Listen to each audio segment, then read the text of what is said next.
여러분, 상어의 종류가 참 많은데요. 이 사진 한번 보여드릴까요? 제가 얼마 전에 인터넷에서 이 상어를 보고 깜짝 놀랐습니다. 이 상어는 그린란드 상어라고 하는데, 저 그 북쪽 있죠? 핀란드, 그린란드 그쪽 북대서양에 사는 해저 600m 밑에 사는 길이도 한 7m 되는 어마어마한 그런 상어입니다. 그런데 이 상어가 일반 상어와 좀 다른 게 있어요. 그게 뭐냐면 이 상어는요, 최대 수명이 무려 500년이라고 합니다. 조금 놀라시네요. 500년이면 조선시대 아닙니까? 우리로 치면. 그렇게 오래 사는 상어가 있더라고요. 우리가 되게 상어하면 막 이빨이 막 나서 물고기나 사람까지 위협하는 공격적인 이제 그런 동물로 우리가 아는데, 이 상어 별명이 있어요. 그 별명이 뭐냐면 게으름뱅이 상어예요. 왜 그런가 봤더니 천천히 움직이는 거예요. 그리고 한번 잠을 자면요 50년을 잔답니다. 좀 이해가 안 되죠? 근데 그냥 죽은 게 아니라 계속 자는 거예요. 숨을 쉬어요, 물속에서. 그리고 이게 우리는 계속 심장이 뛰잖아요. 근데 얘는 10초에 한 번 뛴답니다. 그리고 자라는 것도 1년에 1cm밖에 안 자라요. 그러니까 천천히 자라니까 노화도 천천히 되겠죠. 그래서 어떤 상어는 우리 500년을 산다는 거예요. 참 놀라운 일입니다. 우리가 구워 먹는 것 중에 볼락 있잖아요, 그렇죠? 낚시에서도 자꾸 하는데, 저기 북대서양에 한볼락이라고 있는데요, 이렇게 큽니다. 이 볼락 종류예요. 근데 이 볼락은요 200년을 산답니다. 그런 물고기가 있어요. 또 버팔로 피쉬라는 것도 있는데, 이 물고기는요 민물에서 가장 오래 사는 물고기인데 100년을 산답니다. 왜 물고기가 이렇게 오래 살더라고요? 왜 물고기 이야기를 이제 말씀을 드렸냐면, 여러분, 만약에 죽은 물고기를 바다나 물에 넣으면 어떨까요? 아마 2, 3일만 지나면 다 썩고 부패해서 다 가루가 되든지 없어져 버릴 겁니다. 그런데 이 물고기들은 100년을 살고 심지어 500년을 물속에서 산다는 거예요. 그럼 어떻게 이것이 가능할까요? 살아있기 때문이라는 거예요. 생명이 있기 때문에 그렇다는 거죠. 여러분, 기독교를 가르쳐서 생명의 종교다 이렇게 이야기를 합니다. 여러분, 세상에 얼마나 많은 종교가 있습니까? 여러분, 우리 가까운 일본이나 또 인도 같은 데 보면은요, 우리가 아는 이런 힌두교니 이슬람 이런 거 말고 그냥 자기네 토속 신앙 그런 믿는 종교들이 있잖아요. 수만 개, 수십만 개가 된다고 해요. 나름대로 도덕과 윤리와 사랑 또 자비를 강조하죠. 자신들만의 종교적인 신념 또 도구마 교리를 유지하면서 그렇게 믿고 있습니다. 근데 유일하게 생명을 이야기하는 종교, 생명의 종교는 바로 우리 기독교입니다. 요한복음 10장 10절 말씀에 예수님이 이 땅에 오신 이유를 말씀하셨어요. 도적이 오는 것은 도적질하고 죽이고 멸망시키려는 것뿐이요, 내가 온 것은 생명을 얻게 하고. 예수님이 이 땅에 오신 이유를 분명히 말씀하셨는데, 내가 생명을 얻게 하고 생명을 주기 위해서 이 땅에 오셨다는 거예요. 그럼 과연 그 생명이 어디에 있는가? 요한복음 14장 6절 우리가 잘 아는 말씀 있죠? 예수께서 이르시되 내가 곧 길이요 진리요 생명이니 그랬어요. 예수님이 내가 생명이라고 말씀하신 거예요. 그래서 여러분, 예수님이 우리 안에 있으면, 하나님의 아들이 우리 안에 있으면 어때요? 생명이 있는 거예요. 우리에게 영원한 생명이 있는 줄로 믿습니다. 아들이 없으면 생명이 없는 거예요. 목사님 숨쉬고 살아있잖아요. 여러분, 그건 육적인 생명이죠. 사람은 육적인 생명만 있지 않습니다. 그건 동물도 똑같이 있잖아요. 사람과 동물이 다른 것은 우리는 육적인 생명뿐만 아니라 영적인 생명도 분명 있는 줄로 믿습니다. 예수님께서 이처럼 생명을 말씀하신 이유가 있습니다. 그것은 바로 기독교가 살아계신 하나님을 믿는 종교, 바로 생명의 종교이기 때문에 그렇습니다. 사무엘상 17장에 보면 우리가 잘 아는 다윗과 골리앗 이야기가 나옵니다. 소년 다윗이 아버지의 심부름으로 이스라엘과 블레셋 전쟁터인 아벡으로 가게 되죠. 거기에 가서 누구를 만납니까? 블레셋 거인 장군 골리앗을 딱 만나요. 그때 이 다윗이 사람들 향해서 이런 말을 합니다. 다윗이 곁에 있는 사람들에게 말하 이르되 이 블레셋 사람을 골리앗이죠, 죽여 이스라엘의 치욕을 제거하는 사람에게는 어떠한 대우를 하겠느냐? 이 할례 받지 않은 블레셋 사람이 누구이기에 살아계시는 하나님의 군대를 모욕하였느냐? 지금 이 골리앗이 누구를 모욕했다고요? 살아계시는 하나님을 모욕했다는 거예요. 여러분, 살아계시는 하나님을 모욕하면 어떻게 될까요? 조금 있다가 이 골리앗은 아주 비참한 최후를 맞이하게 되죠. 출애굽한 이스라엘 백성들이 40년 광야 생활을 마치고 이제 가나안을 눈앞에 딱 두고 있습니다. 그런데 그들의 앞길을 딱 막는 게 있었어요. 40년 전에도 그들의 앞길을 막는 게 있었는데 그때는 홍해 바다였죠. 이번에는 뭐죠? 요단강이 그들을 다 가로막고 있습니다. 사실 요단강은 그렇게 큰 강은 아니에요. 뭐 기껏해야 한 20-30m 길이가, 그리고 또 깊이가 한 2-3m 정도 되는, 그리고 또 뭐 또 찾아보면 걸어서도 건널 수 있는 강이 바로 이 요단강인데요. 근데 이스라엘 백성들이 이 요단강을 건너야 가나안에 가잖아요. 근데 이스라엘 백성들이 요단강을 건널 시기가 언제냐? 몸에 거두는 시기라고 했어요. 이때는 이제 봄인데 이스라엘은 우리가 다른 게 그들은 봄에 추수를 합니다. 근데 그 봄이 되면 어떤 일이 생기냐? 저 북쪽에 시리아죠. 거기 헬몬산이 있는데 거기에 눈이 녹는 거예요. 겨울 동안 있었던 눈이 봄 되면 계속 흘러내려와서 그 갈릴리 호수를 넘쳐서 요단강으로 흘러내려오게 됩니다. 그러면 어떤 일이 생기냐? 갑자기 강폭이 1km가 되는 데도 있고, 그리고 유속이 빨라지고 이제 깊어지는 거죠. 때문에 요단강이 만만하게 건널 수 있는 강이 아니에요. 섣불리 건너다가 그냥 급류에 휩쓸릴 수가 있어요. 뿐만 아니라 여러분, 강을 건너면 누가 기다리고 있어요? 가나안 족속들이 한번 오기만 와봐라 그러면서 또 기다리고 있어요. 그때 당시 지도자였던 여호수아가 백성들을 향해서 이런 말을 합니다. 여호수아서 3장 10절 말씀을 보면 한번 띄워주세요. 또 말하되 살아계신 하나님이 너희 가운데 계시사. 살아계신 하나님이 우리 가운데 있다는 거예요. 그래서 가나안 족속, 헷 족속, 히위 족속, 브리스 족속, 기르가스 족속, 아므리 족속, 여부스 족속, 아니 그 누가 있어도 살아계신 하나님이 우리와 함께 하시니까 반드시 승리할 거다 하는 믿음의 선포를 하게 됩니다. 여러분, 살아계신 하나님이 나와 함께 하시는 줄로 믿습니다. 할렐루야. 여러분, 아무리 진퇴양난의 상황이어도 살아계신 하나님이 함께 하신다면 우리는 걱정할 것이 없고 두려워할 것이 없고 못 이룰 일이 없는 줄로 믿습니다.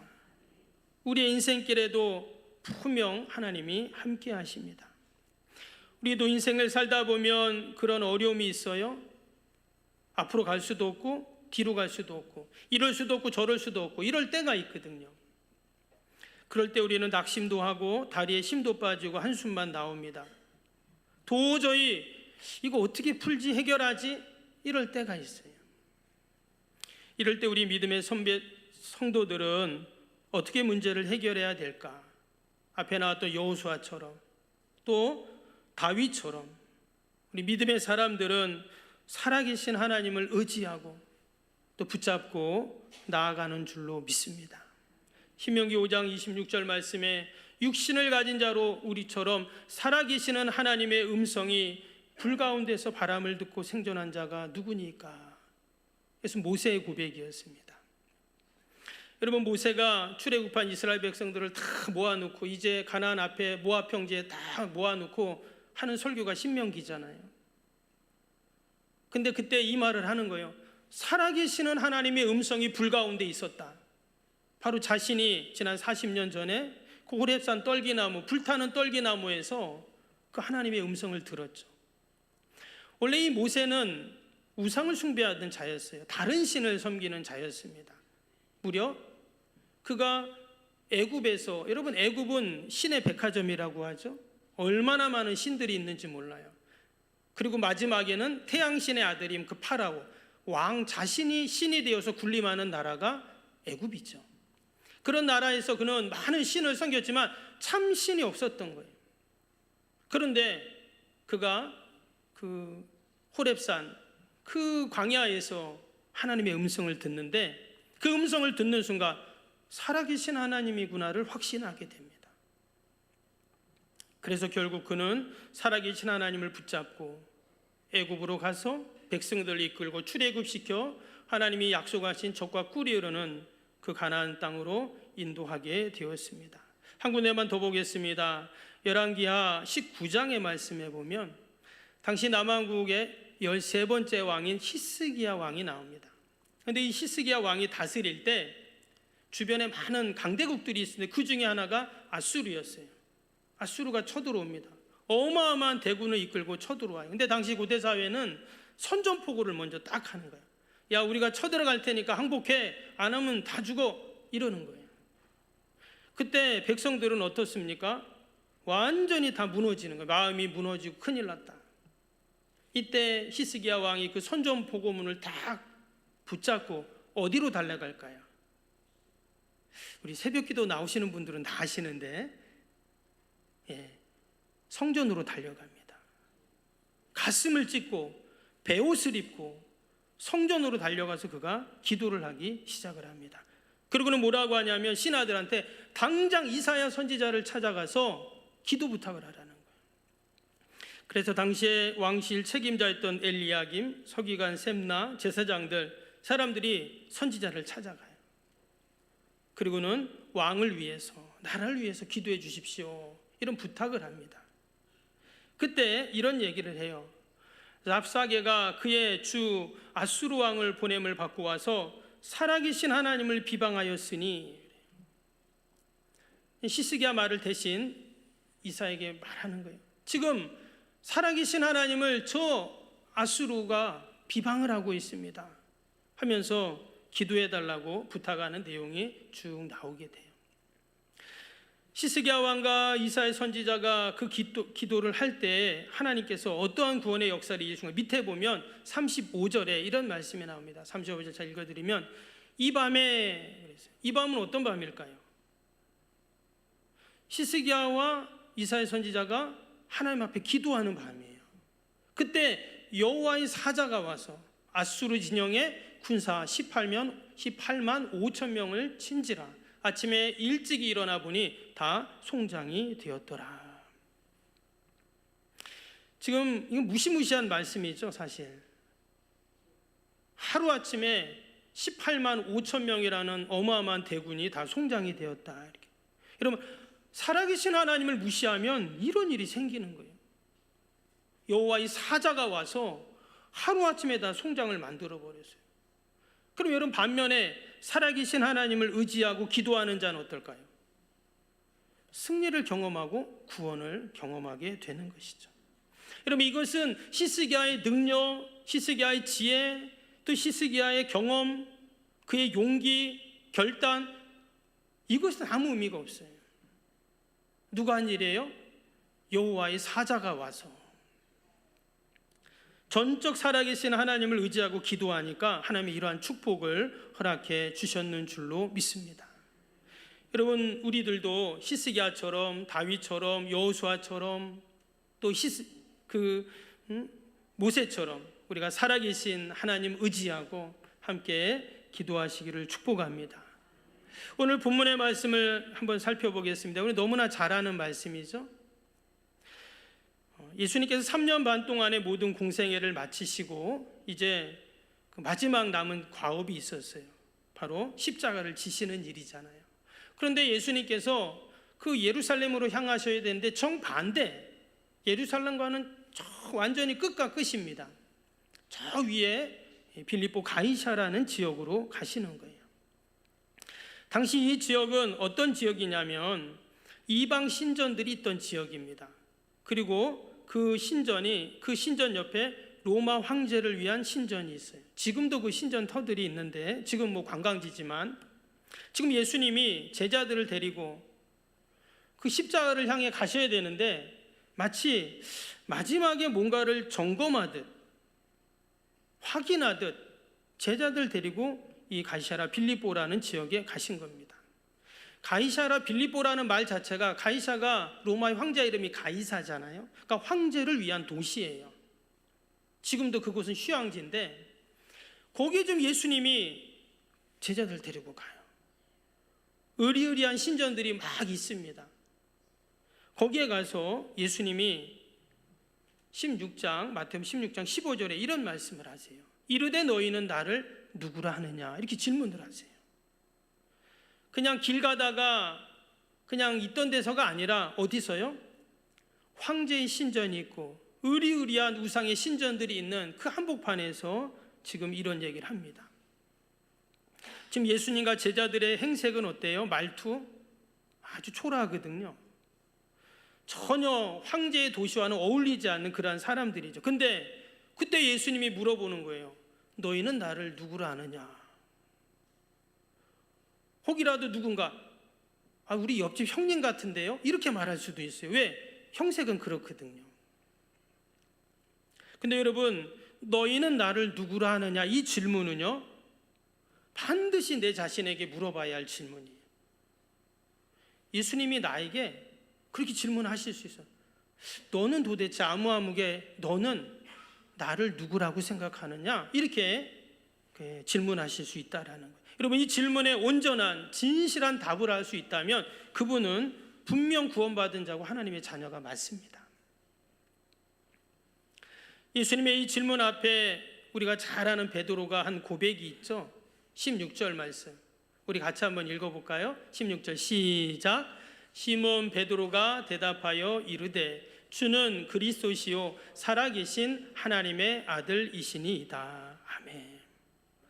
여러분, 이 신앙의 고백, 믿음의 고백이 저와 여러분의 일평생의 고백이 되기를 축복합니다. 우리가 아는 것처럼 이 고백 이후에 하나님이 주님이 어마어마한 축복을 베드로에게 주십니다. 말씀드린 것처럼 이 고백은 그냥 심산 계곡에서, 아니 평범한 곳에서 했던 고백이 아닙니다. 어리으리한 신전 앞에 예수님을 향한 너무나 놀라운 고백이다라는 것이죠. 그래서 지난 2000년 동안 이 고백은 가장 위대한 고백으로 그렇게 여겨지고 있어요. 그런데 우리가 이 말씀, 이 고백을 다시 한번 보면 베드로가 뭐라고 했다고요? 주는 그리스도시요 살아계신 하나님의 아들이십니다. 베드로는 하나님을 어떤 하나님으로 여겼어요? 살아계신 하나님으로 여기는 믿음을 갖고 있었어요. 예수님이 바로 그 살아계신 하나님의 아들이라는 거예요. 그래서 예수님은 그 고백을 듣자마자 엄청난 축복을 하시죠. 17절 볼까요? 예수께서 대답하여 이르시되 바요나 시몬아 내가 복이 있도다. 이를 내가 알게 하니는 혈육이 아니요 하늘에 계신 내 아버지시니라. 이어지는 18절 19절도 보세요.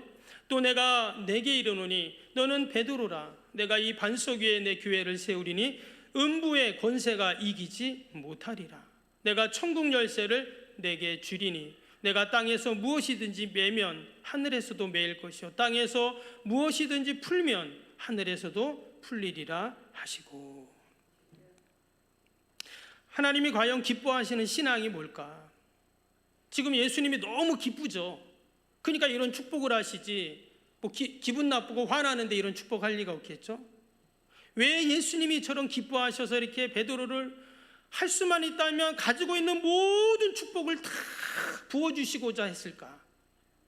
바로 하나님을 살아계시는 하나님으로 믿었기 때문에. 여러분, 하나님은 살아계시는 하나님인 줄로 믿습니다. 사실 살아계신 하나님을 살아계신 하나님이라고 말하는 것 자체가 이상한 거예요. 누군가에게 우리 부모님을 소개하면서 저희 살아계신 아버님입니다, 살아계신 어머니, 이렇게 말하는 사람이 누가 있겠어요? 그냥 하나님은 살아계신 게 맞는 거죠. 영원 무궁토록 살아계신 하나님이 맞는데 우리가 그 살아계신 하나님을 그냥 죽은 하나님으로만 여기고 있었다는 거예요. 서두에 세상에 많은 종교들이 있다고 했죠. 그 많은 종교 중에 그냥 기독교도 하나로 여긴다는 거예요. 뭐 믿지 않는 사람들은 그럴 수 있겠지만 우리 하나님의 자녀들, 하나님의 택한 우리까지도 그 많은 종교 중에 내가 하나를 골라서 내가 이렇게 신앙생활, 믿음생활을 하고 있다면 그것은 죽은 하나님이라는 거예요. 그러나 하나님은 어떤 하나님이세요? 살아계신 하나님이신 줄로 믿습니다. 그러기에 오늘 말씀에 뭐라고 했냐면 18절에 보니까 음부의 권세를 이긴다 했어요. 음부의 권세. 여러분, 음부의 권세가 뭘까요? 어떤 분들은 뭐 그런 게 어디 있어 이렇게도 생각합니다. 음부의 권세. 근데 성경 읽어보면 이 음부의 권세, 어둠의 세력들, 뭐 사단마귀의 권세가 계속 지속적으로 반복적으로 기록이 되고 있어요. 그냥 한두 번 얘기하고 끝난 게 아니라 성경 읽어보면 너무 많이 나와요. 이 음부의 권세가. 이 음부의 권세는 태초의 아담과 하와를 유혹하여 타락시킨 권세입니다. 인간을 불행하게 만들고 인간성을 파괴하고 죄악으로 세상을 오염시키고 궁극적으로는 완전히 파멸로 가게 하는 게 바로 이 음부의 권세입니다. 여러분, 이 음부의 권세는 어디에든지 있습니다. 정치계에도, 법조계에도, 경제계에도, 군대에도, 학교에도, 심지어 우리의 가정에도 이 음부의 권세는 침투해 있어요. 이 시간도 이 어둠의 세력, 음부의 권세들이 온갖 불법을 저지르고 공동체 안에서 갈등과 분열과 분노를 일으킵니다. 이 음부의 권세가 하는 일은 거짓, 속임수, 악담, 음란, 폐역, 강도, 살인, 전쟁 다 음부의 세력이 하는 거예요. 하나님이 이런 걸 하지 않죠. 이 음부의 세력은 거대하고 막강합니다. 근데 문제는 뭐냐? 눈에 보이지 않는다는 거예요. 도저히 우리는 이길 수가 없어요. 근데 딱 이기는 방법이 있는데 그게 뭘까요? 오늘 베드로의 고백에 나왔죠? 살아계시는 하나님을 의지할 때 이 음부의 권세를 이기는 여러분 은혜가 있을 줄로 믿습니다. 탁월한 정치가도, 명석한 석학도, 성인 군자도, 용감한 군인도 이 음부의 권세는 이기지 못해요.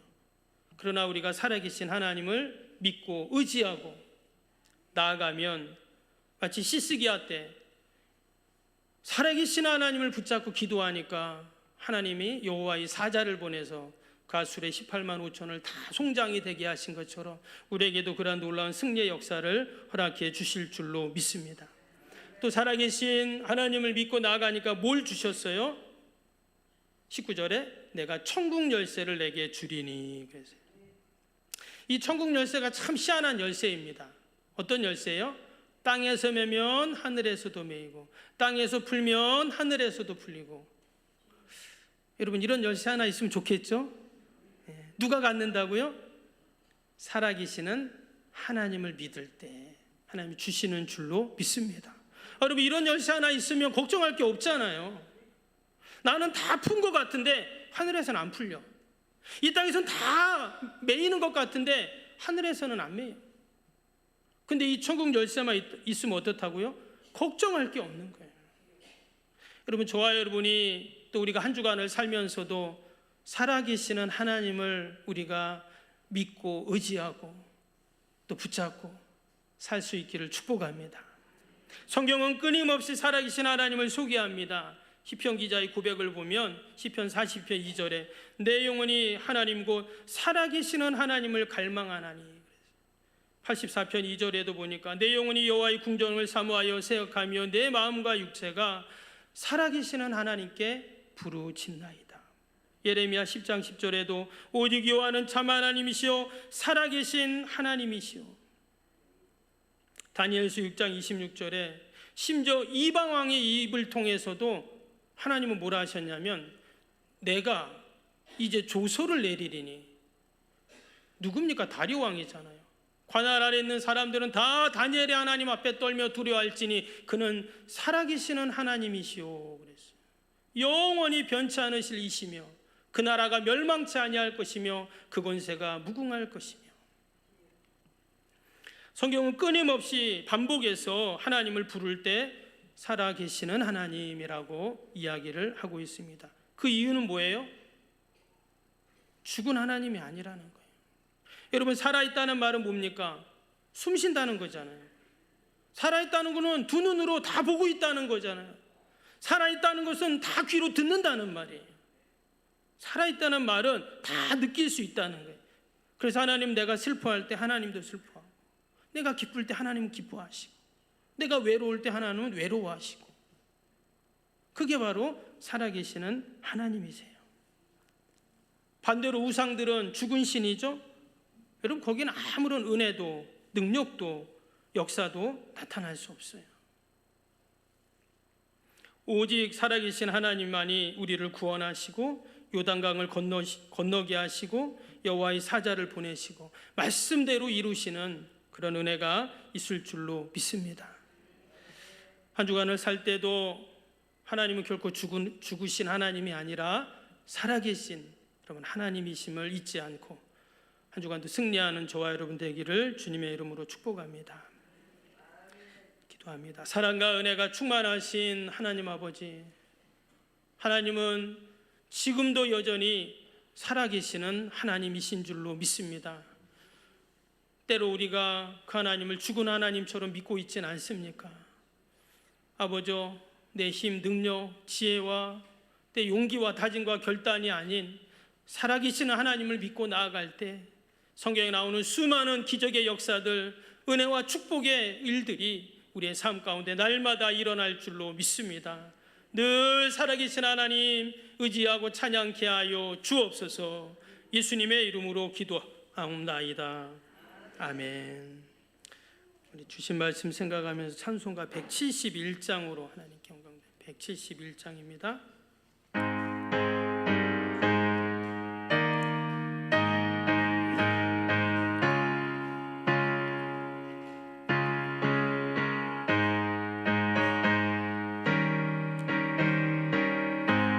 하나님의 독생자, 하나님의 독생자 예수 날 위하여 오시었네. 내 모든 죄 사시려고 십자가를 지셨으나 다시 사셨네. 살아계신 주 나의 참된 소망 두려움이 사라지네. 사랑의 주내 갈 길 인도하니 내 모든 삶의 기쁨 늘 충만하니. 박수 치면서 함께 찬양합시다. 주 안에서 거듭난 우리 기뻐하며 찬양하리. 가슴 속에 넘치는 확신 우리의 가는 길에 소망 넘치는 살아계신 주 나의 참된 소망 두려움이 사라지네. 사랑의 주내 갈 길 인도하니 내 모든 삶의 기쁨 늘 충만하네. 선한 싸움 다 마친 후에 우리 주님 배우리라. 사망 권세 다 물리치고 주님의 다스리니 영광 넘치네. 살아계신 주님, 살아계신 주 나의 참된 소망 두려움이 사라지네. 사랑 향해